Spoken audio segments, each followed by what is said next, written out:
Chapter 11. The Trail. Sally saw them coming. She jumped back from the window, straightened her skirts, and collected her thoughts. Go for it, girl, she told herself.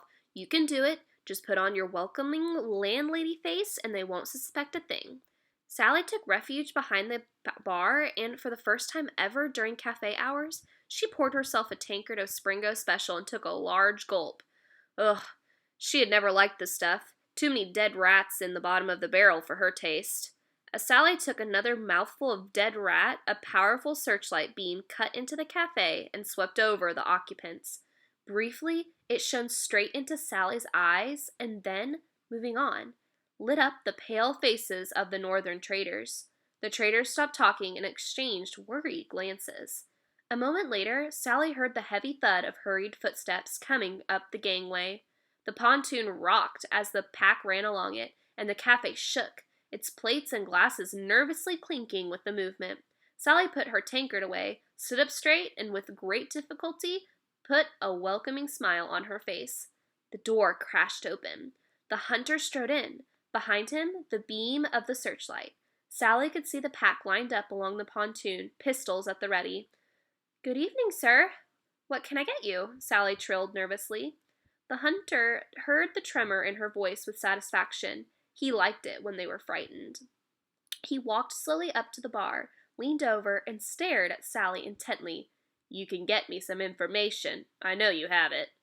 "Oh?" Sally tried to sound politely interested, but that wasn't what the hunter heard. He heard scared and playing for time. Good, he thought. This one knows something. "I am in pursuit of a small and dangerous group of terrorists," said the hunter, carefully watching Sally's face. Sally struggled to keep her welcoming landlady face, but for a fraction of a second it slipped, and the briefest of expressions flitted across her features. Surprise. "Surprised to hear your friends described as terrorists, are you?" "No," said Sally quickly, and then realizing what she had said, stuttered, I don't mean that, Sally gave up.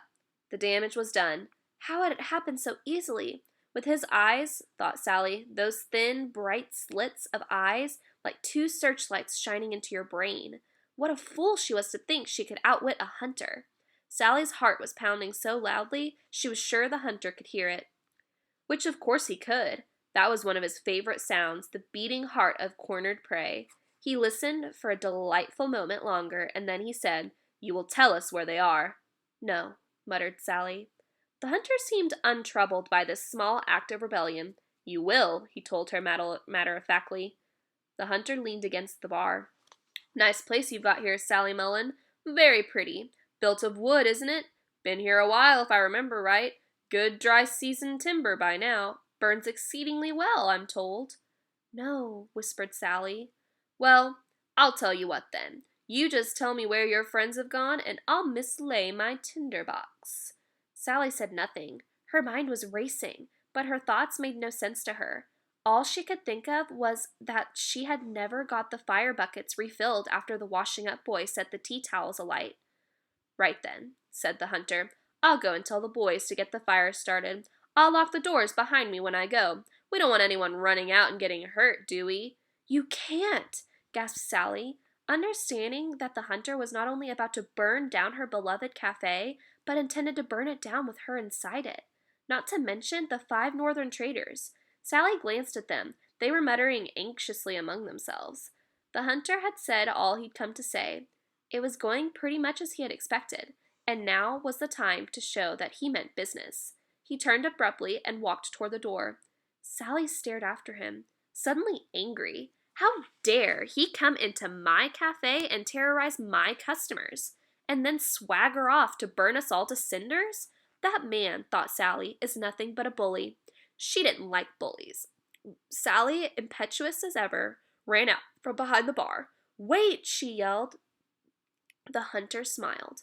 It was working. It always did.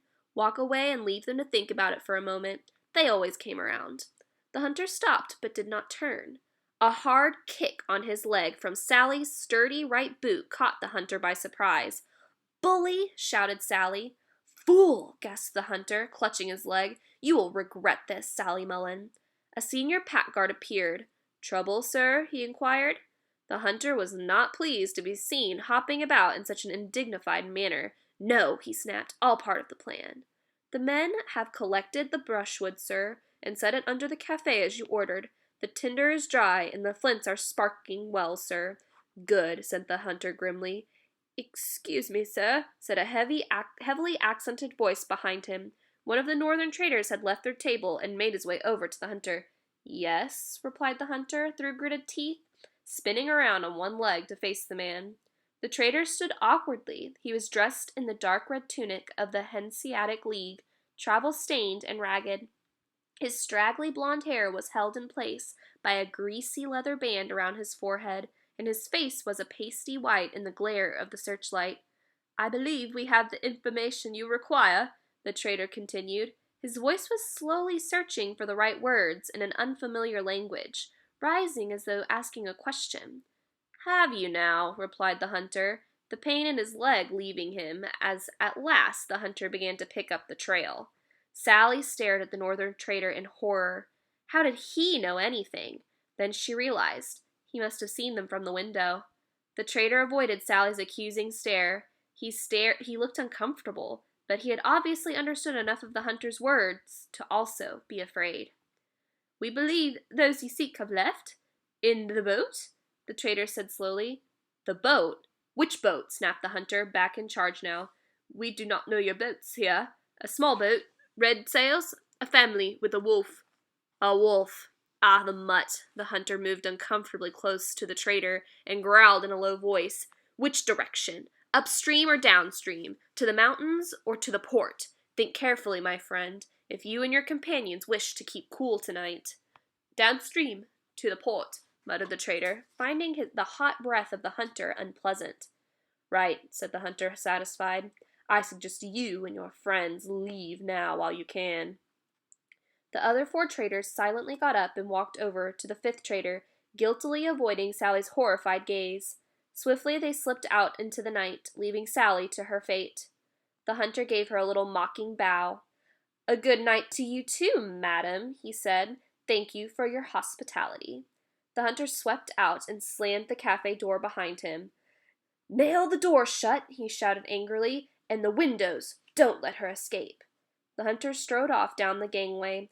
Get me a fast pursuit bullet boat, he ordered the runner waiting at the end of the gangway. At the quay, now! The hunter reached the riverbank and turned to survey Sally Mullen's beleaguered cafe. As much as he wanted to see the first lick of flames before he left, he did not stop. He needed to catch the trail before it went cold.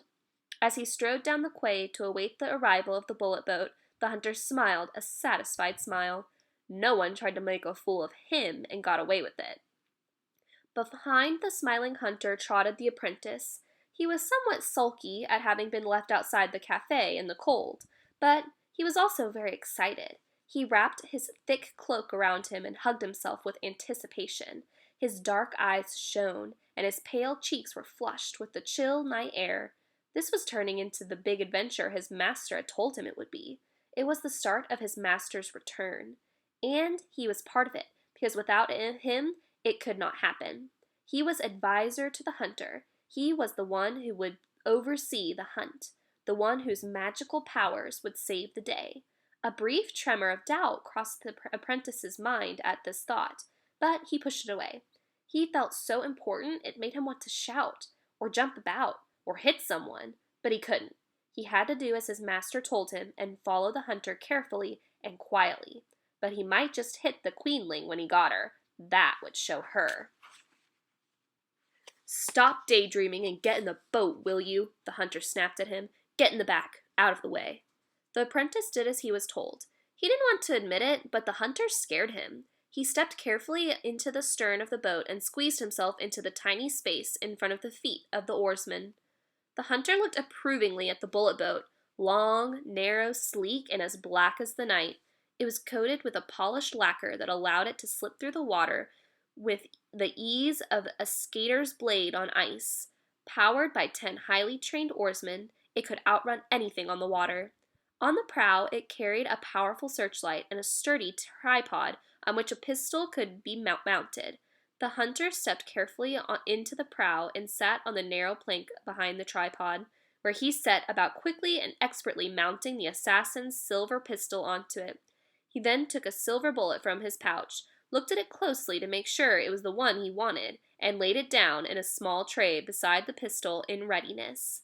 Finally, the hunter took 5 standard bullets from the boat's bullet box and lined them up beside the silver bullet. He was ready. "Go," he said.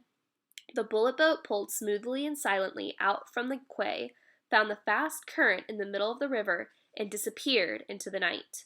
But not before the hunter had glanced behind him and seen the sight he had been waiting for.